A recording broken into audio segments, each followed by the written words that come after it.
আগে লোকে খাবার আগে প্রণাম করতো, তারপর জল ছিটাতো ভাতের চারিদিকে, তারপর খেত। কিন্তু এখন লোকে খাবার আগে খাবার সাজিয়ে মুখের সামনে ফটো তুলবে, তারপর খাওয়ানো শুরু করবে। আগে একটা সময় ছিল যে বিয়ের আগে মেয়েরা কাঁদতো, বররা হাসতো, কিন্তু এখন পুরোটাই উল্টো।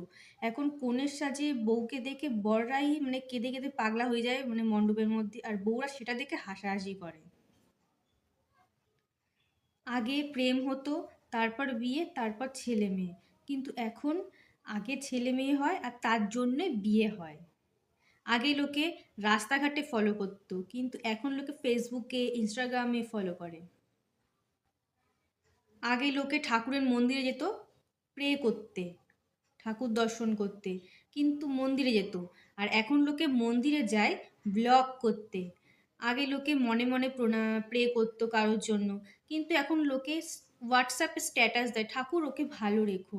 আরে ভাই, এটাকে ছ্যাবলামো নাকি? ঠাকুর কি হোয়াটসঅ্যাপ করছে নাকি যে ঠাকুর তার স্ট্যাটাসটা দেখে তার প্রেটাকে গ্রহণ করবে?